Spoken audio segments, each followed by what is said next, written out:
The Mediterranean is one of the most abused seas in the world.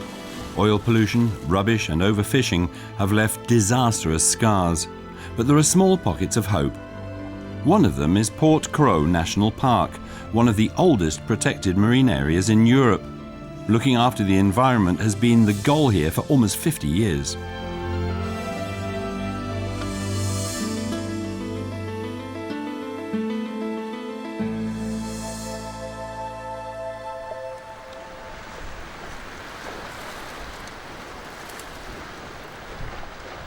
The national park lies in the Mediterranean, 10 kilometres off the Côte d'Azur. A boat trip from the mainland to the wilderness area only takes 20 minutes. In the 20th century, there were frequent attempts to transform Port-Cros into an enormous holiday park. In order to make absolutely certain this would never happen, the owners gave the island to the state on one condition. Port-Cros had to become a national park. The first rangers arrived in 1963. Celine Obadia is one of today's rangers. While on patrol, the 34-year-old rarely has terra firma under her feet. The majority of the national park is water. Only around a third is on land.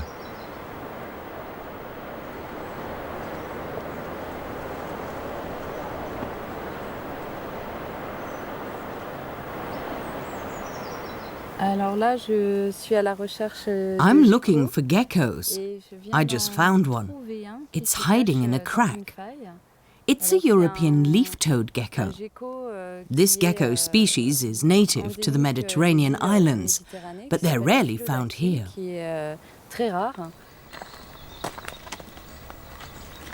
Sometimes weeks can pass before Celine spots a single specimen. But today she's in luck.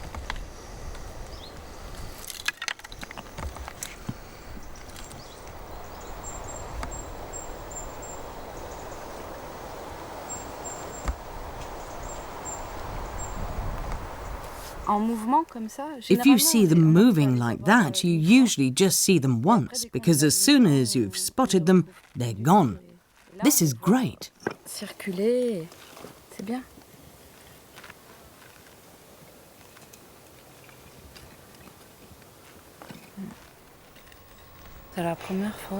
I've never experienced this. It's interesting to see them like this.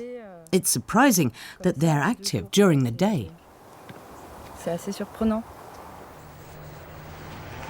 The number of wild animals on any island is limited, even in a national park.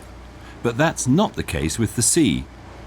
Here, strict nature conservation principles have led to the creation of a paradise.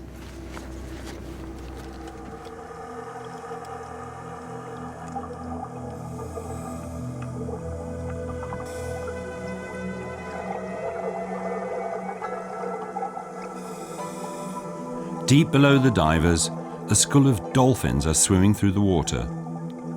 The most important species are counted almost every week. That's the only way the rangers can see whether their conservation work of the past 50 years has been successful.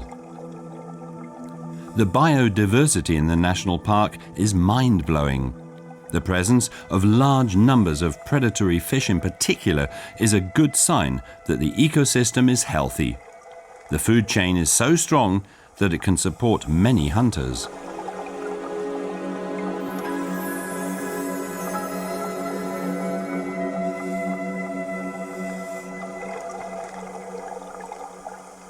Literally, the biggest success of the national park is the 500 groupers.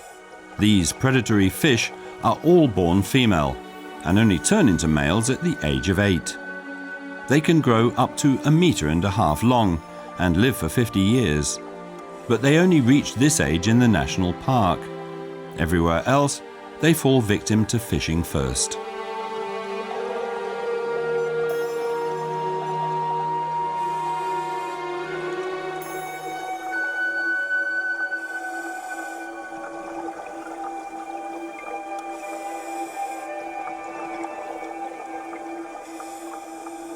"90% of the Earth's seafloor is a veritable desert, providing almost nothing to support plant and animal life.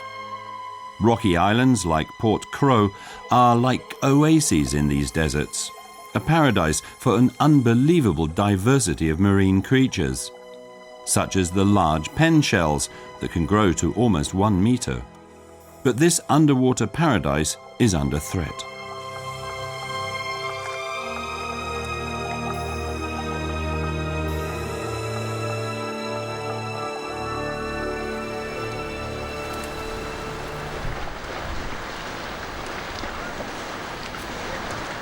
In the harbour of Port Cros, preparations for Mission Callurpa are in full swing. Callurpa is a seaweed from the Pacific that is spread all over the Mediterranean. Divers from the whole of France have come to help the national park fight these seaweed.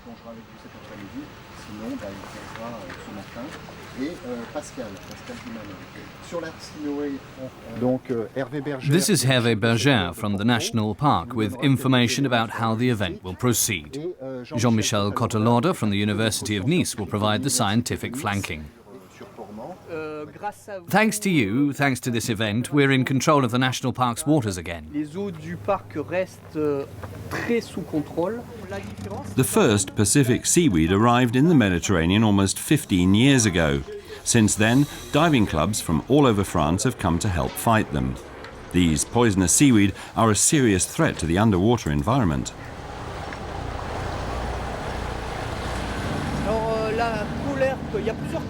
There are several non-native seaweed species, and they're all a problem for the Mediterranean. At the moment, we're dealing with the Caulerpa taxifolia, but the Caulerpa rasmosa causes the same problems. Both originally came from Australia and are threatening the habitat of the native algae and other organisms. That's why they're a threat. Fighting this seaweed isn't easy. Just to find it, the divers have to search the entire sea floor, an area of more than 12 square kilometers.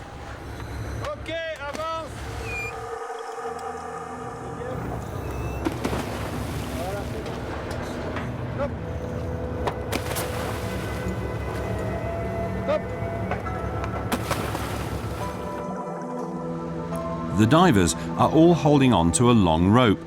There's one diver every 5 meters, so that no inch is overlooked.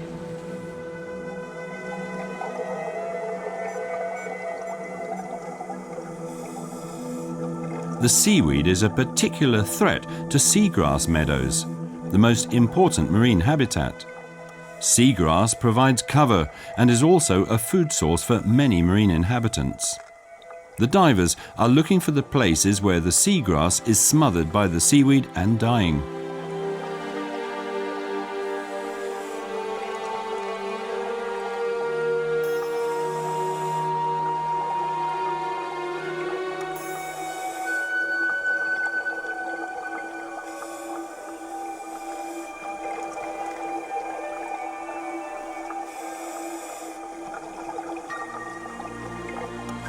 During the first 20 minutes, everything goes well.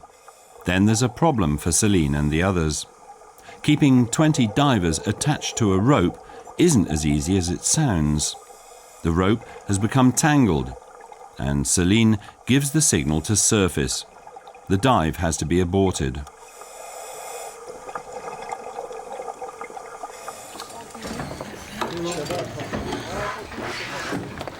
After 10 minutes, all the divers are back on board. Time to evaluate the first attempt. Thierry Ourad, who is running the mission Caulerpa, isn't satisfied. When you're holding onto the rope, you always have someone to your left and someone to your right. You have to use them for orientation. You mustn't lie on the rope or tug at it. Don't let go of the rope either. Just hold it loosely with 2 fingers so you can feel when someone wants to stop. Don't push it forwards the way I saw some of you doing. If you're distracted, you'll easily overlook the seaweed.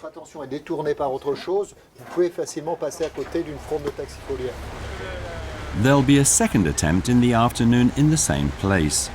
The divers will have a break until then.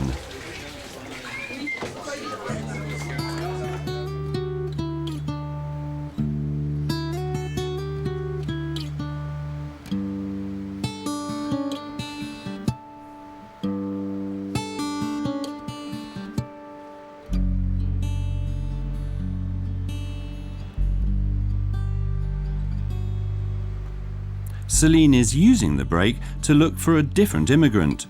A year ago, a wild boar swam the 10 kilometers from the mainland to the island. It has been leaving its tracks everywhere.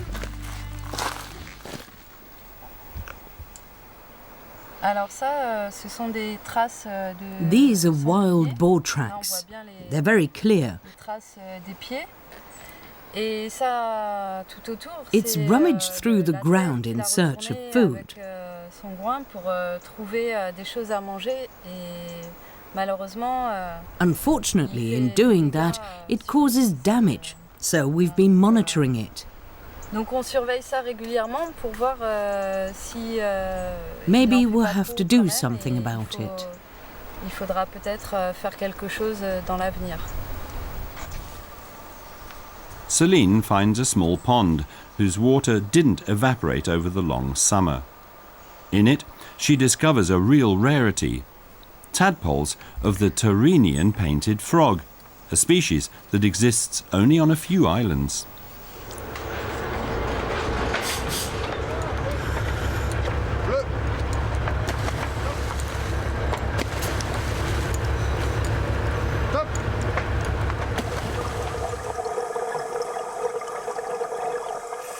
The day's second dive attempt starts successfully. Hervé Berger, the head of the national park on Port Crow, is monitoring the search from the boat. This time, all the divers stay in line. The search begins.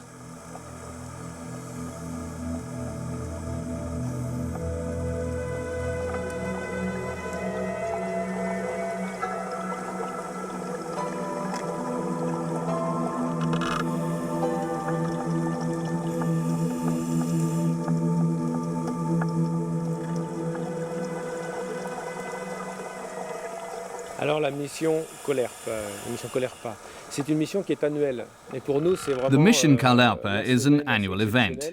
It's an exceptional situation because most of the participants aren't from the national park. They're members of diving clubs that are affiliated with the park. We have 60 divers here this week. That's a lot, and they all need to be coordinated. The national park can't provide that kind of manpower. It only has around 10 divers. It's not just the national park that's profiting from the volunteer work. The divers are benefiting too, because usually every dive here costs around €50, which includes the boat hire, equipment and accommodation. But they can dive for free if they participate in Mission Colerpa, and it's for a good cause too. After half an hour, the first divers have been successful and have found the first seaweed. It's overgrown the native plants here, suffocating them. The seaweed release a poison that kills off the natural vegetation. Every location where they're discovered is recorded by Celine and her colleagues, so they can come back later and fight them. At first, we had around 600 square metres of seaweed in the national park. Today, we have thousands of square metres, but it's not a continuous carpet anymore. We have isolated pockets. The divers have arrived in very shallow water.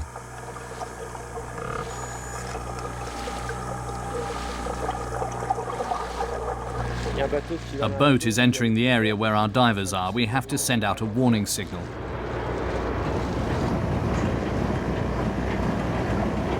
On the final meters of the dive, the divers don't discover any more dangerous seaweed. All they find instead is the native Neptune grass. The world is still okay in this bay.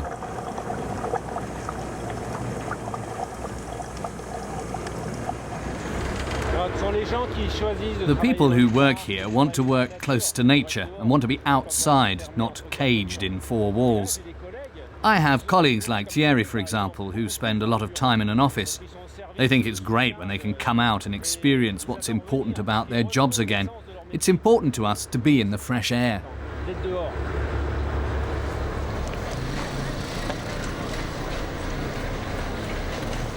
The national park isn't just one of the most beautiful workplaces on Earth, it's also a popular holiday spot.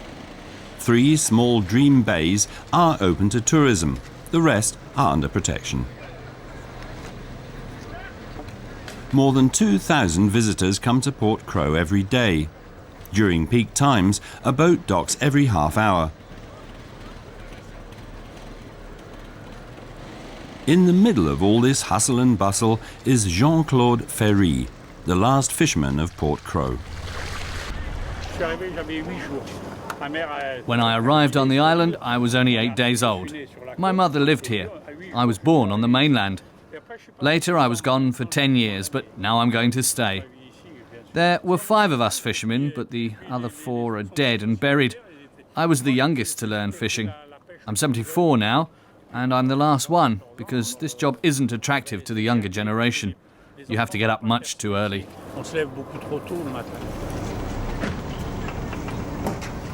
Only celebrities have their photograph taken as much as he does. From the moment the first boat arrives in the morning until the last one leaves at night, the tourists' cameras are clicking non-stop. Only on the water does Jean-Claude have his peace and quiet.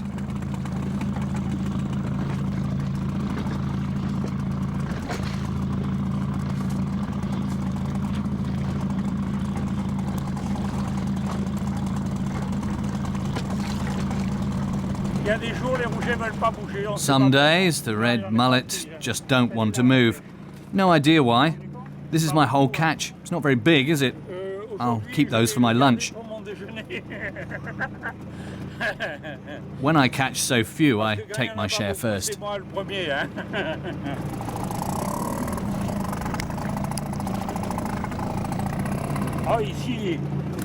There are barbels, scorpionfish, spiny lobsters and abramis. The Mediterranean is healthy. The species are protected by the national park. There are lots of fish here. But even when the divers sometimes see many fish, that doesn't mean I catch a lot. When the fish aren't in the mood to swim, I won't catch any. I can only catch them when they're moving around. To catch worms in the sand, for example. If they're not hungry, they don't swim around. There are days when divers see 100 fish right in front of my net, and yet it's still empty when I pull it up. Today is one of those days.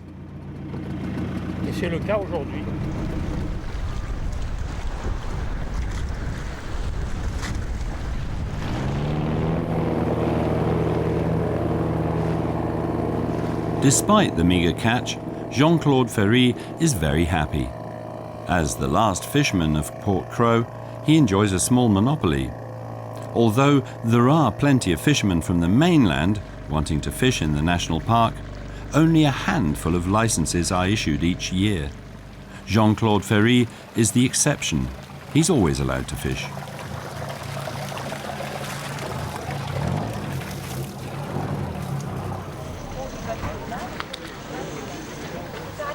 The fisherman is expected. Many tourists try to buy fresh fish at the dock for their supper, but on days like today, there's not enough to go around.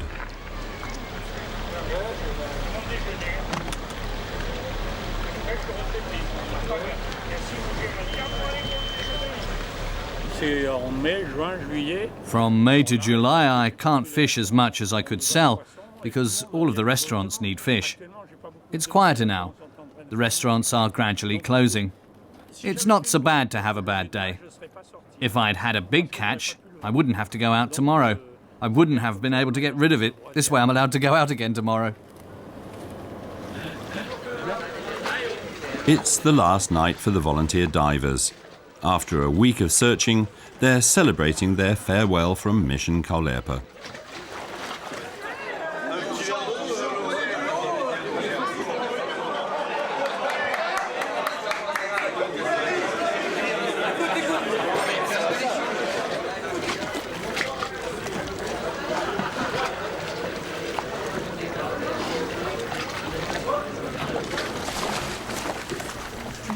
The next day, it's time for an early start.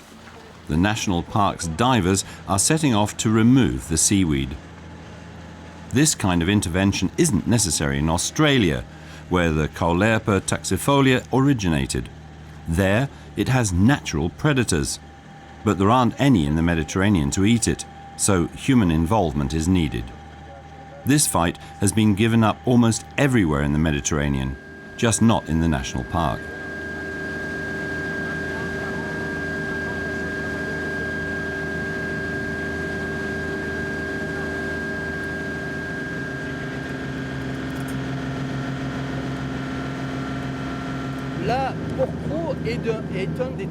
Porquerolles is one of the few places in the Mediterranean where people haven't just given up. In the national park, we have a duty to protect the biodiversity and to do something against the seaweed. So we've used the opportunities of the national park to bring in more than 60 divers.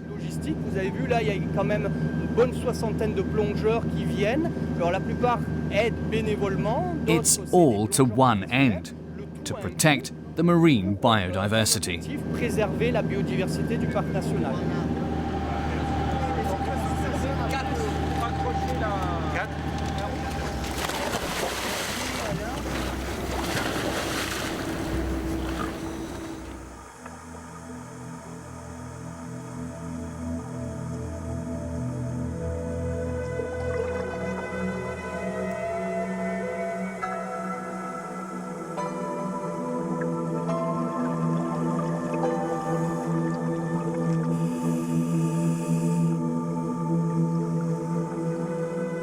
The strange activity has attracted some spectators.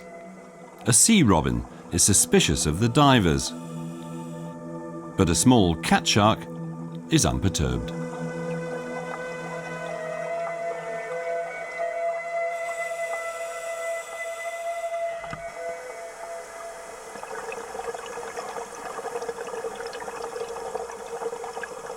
The divers have to remove the seaweed along with the roots.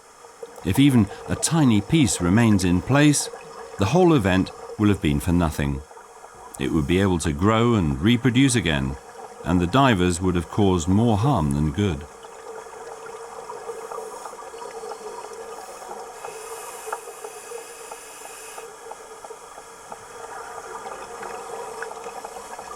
Done. The divers are working so calmly, the cat shark doesn't feel bothered.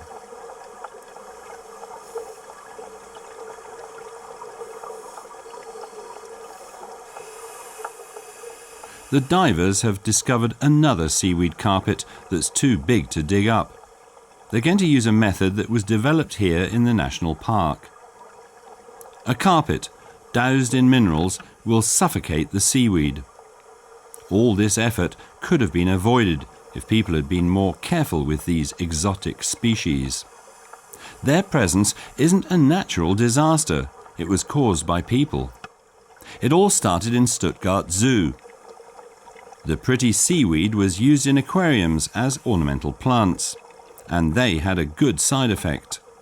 Their poisonous excretions meant other algae didn't stand a chance, and the water remained nice and clean. But then they found their way to the Mediterranean via the Oceanographic Institute of Monaco. After half an hour, the divers hope they found all of the Caulerpa.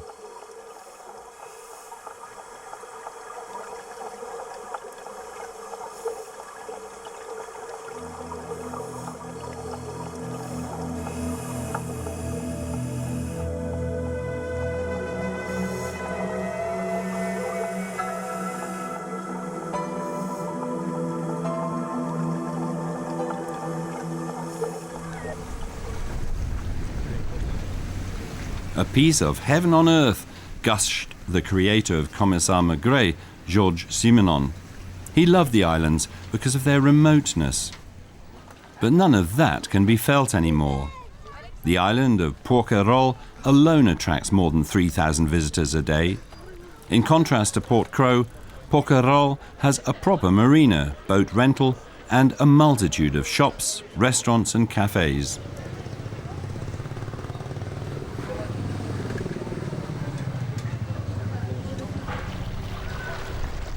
In addition to visitors from the mainland, up to 1,500 boats dock in the Dream Bays on peak days.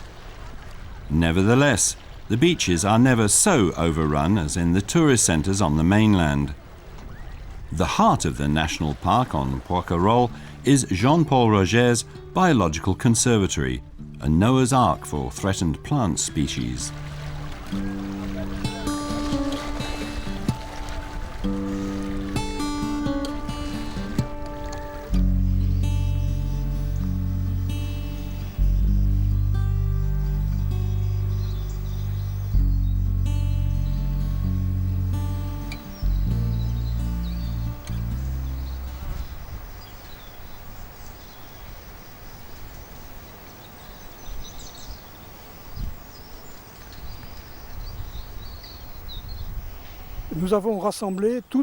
Here we've planted all of the olive species from France, Spain and Italy.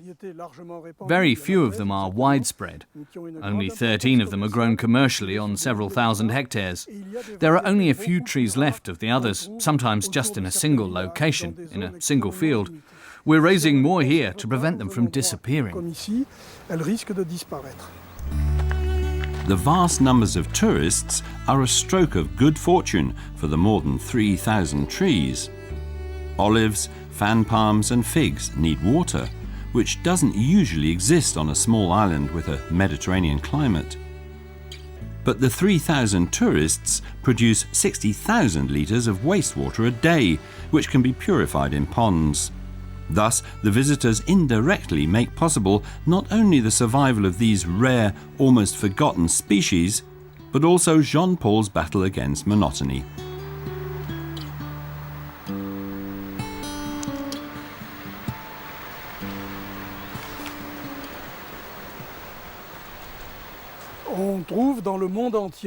The same apple and peach varieties are now grown all around the world. 100 years ago, there were many different varieties in every region, cultivated in polycultures around towns. Today, everything is made to be uniform. Tastes, behaviours, lifestyles, and agriculture too. The diversity we once had gets left by the wayside. Porquerolles hasn't just become a final place of refuge for plants. The rare Cory's shearwaters also depend on the national park. People aren't usually allowed onto the steep cliffs in the south of the island, but Pascal Gillet is an exception.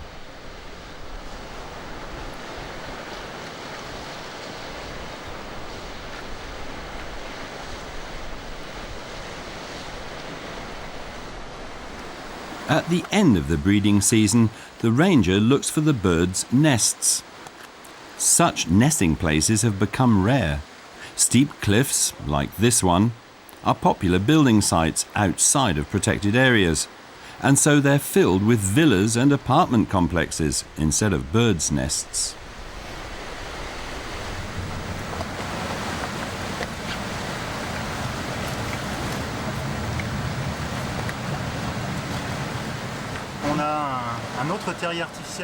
We've built artificial nests on this cliff. They've been well received. The young from the nest have already left and are on their way to the Indian Ocean. We're happy because we've been successful. We also learnt that artificial nests do work. Cory's shearwaters are threatened by extinction. In order to save the species, every single young bird counts, even in the steepest places. Often, there's disappointment at the end of a climb.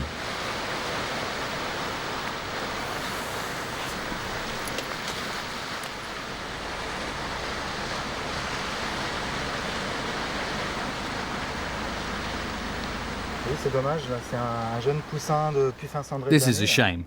It's one of this year's young, Cory's shearwater. The question is, why did it die?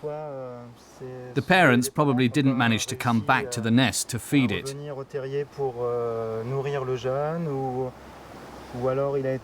Or maybe it fell victim to other animals, maybe a cat.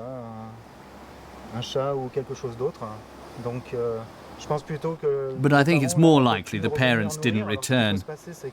That happens when they swallow fish hooks at sea. That means there weren't any young from this nest this year.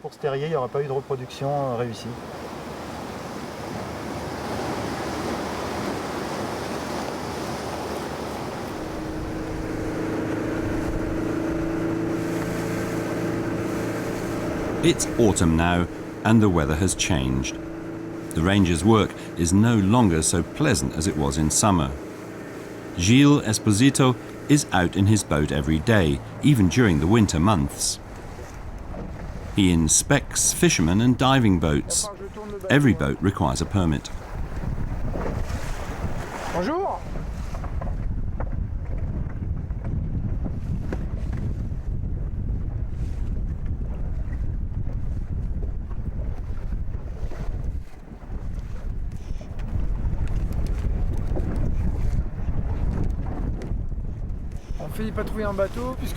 We go out on patrols with our boats. The fishing limits are in place all year round. There are many anglers in the national park in the winter. Many of them come for the underwater hunt. Some fish species are particularly easy to catch in the winter. Harpoons are taboo in the national park. Divers are allowed to look, but not hunt.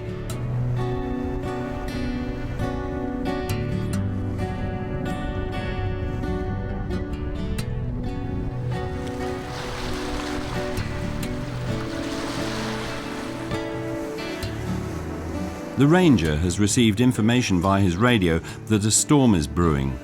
It's the first autumn storm of the year. On his way back to the harbour, he discovers a lone sailor and makes sure everything is okay. Ça va, ouais. Ça s'est levé, hein. Ça s'est levé, hein, hier. Oh, mais ça va alors. Allez, bonne journée.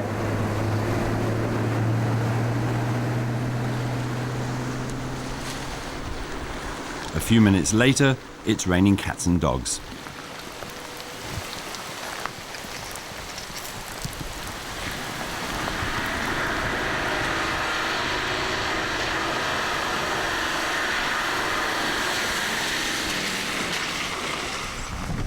Gilles Esposito is on his way to the island's southern tip.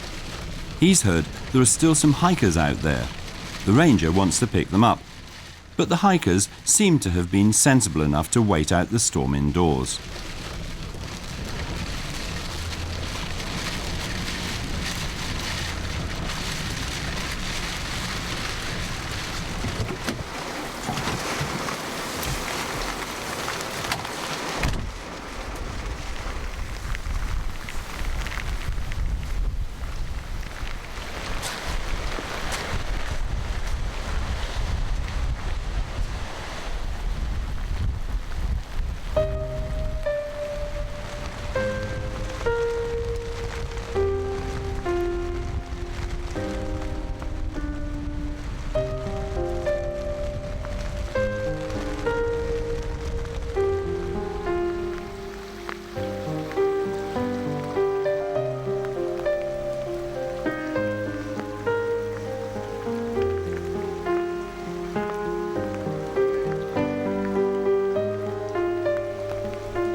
The rain showers are the heralds of winter.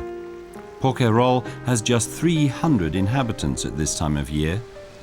Every morning at 9:30, they meet in the bar in the harbour. Most of the men are following in their father's footsteps with this tradition. They too came here every morning at the same time.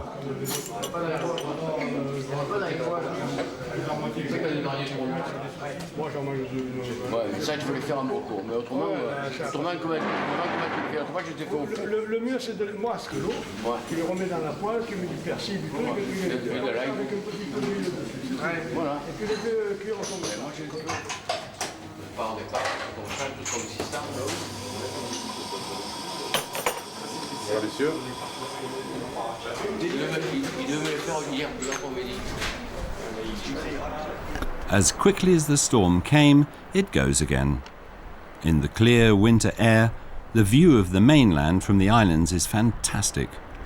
Even the Alps can be seen from here.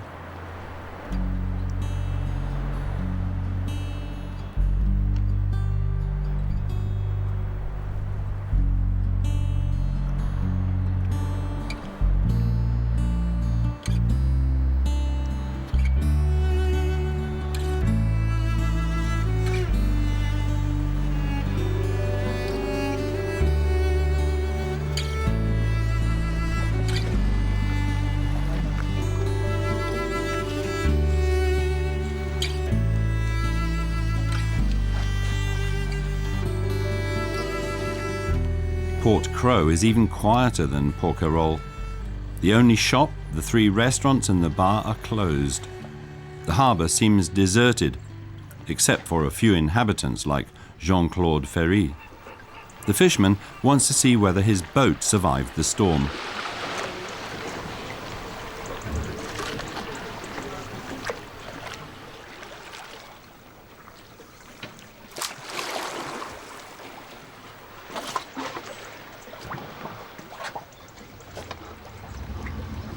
The Mediterranean is a difficult sea. It can be very rough, and we have the Mistral too. Suddenly we have winds blowing at 100 kilometers an hour. If you're out, it can be quite dangerous. Porquerolles isn't a harbour, it's merely a sheltered bay. That's why the boats can be damaged. Every year I spend entire nights on my boat, worried about whether the lines will hold. If not, I'd lose my boat. That's not everybody's cup of tea, but in Porquerolles we believe that the winter months compensate for the summer months, when there's never a quiet moment. Mais nous, les Porquerolles, l'avantage que nous avons, c'est que on est fréquenté pendant 6 mois. As soon as winter comes, it's like being on a completely different island. The holidaymakers have to get back to work, and we're amongst ourselves again. Si vous voulez, on a cette chance de pouvoir la vivre 2 saisons bien différentes. Et l'hiver, alors il n'y a plus personne. There are only 30 of us. You can spend a whole day walking over the island without running into anyone. Parce que on a l'impression d'avoir retrouvé un peu son chez-soi. Et l'île, même That's l'île, what makes life here so nice. And we have so much time in winter. Plus le temps, parce qu'en hiver on a le temps. The clocks really do seem to stand still. Expensive yachts anchored here in the summer. Now, a slightly morbid charm is spread. This is a very lonely time of the year for the National Park's rangers too. Celine Obadia was alone on the island for a week, but today she's getting reinforcements in the single supply boat that comes to the island from the mainland in the winter time. Hervé Berger and Thierry Houlard have come to check on the seaweed situation around the island. While they're preparing to go diving in the cold water, the inhabitants of Port Crow are happy to get their hands on the current newspaper.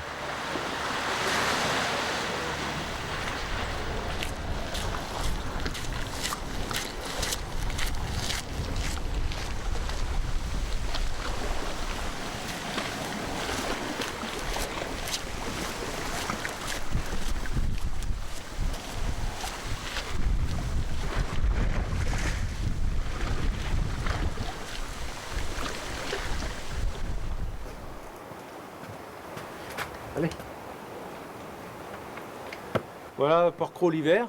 Porquerolles in the winter. It's a big contrast to the summer months. There are no tourists here anymore. There are only 20, 25 inhabitants and a handful of rangers. The weather puts visitors off. They are scared of the crossing and stay on the mainland. All the bars and shops are closed.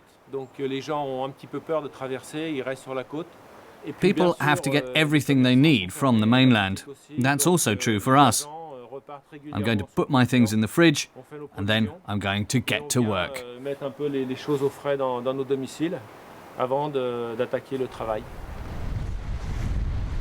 The work is nowhere near so pleasant as in summer. Today, shortly before Christmas, Mission Colerpa is due to be put to bed for the year.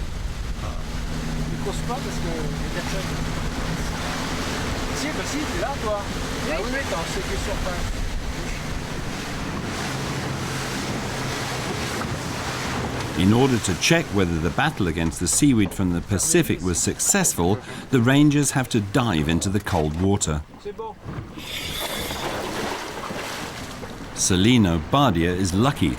She can stay on the boat.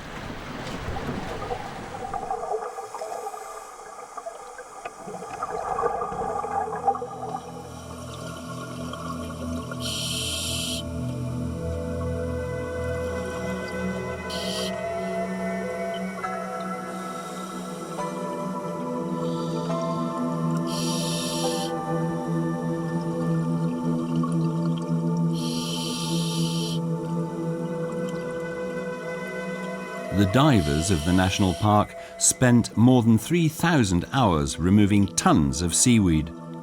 It's been worth it, because the marine wilderness only exists like this in the national park.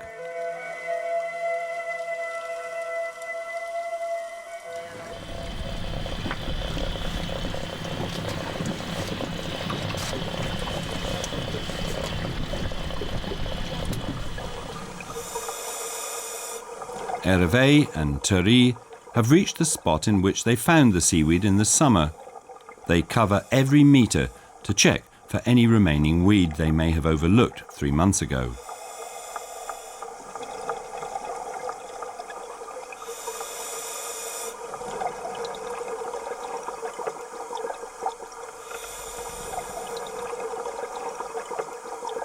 After half an hour, the divers still haven't found anything. Mission Colerpa seems to have been successful. After 15 years, it seems the national park has the killer seaweed under control.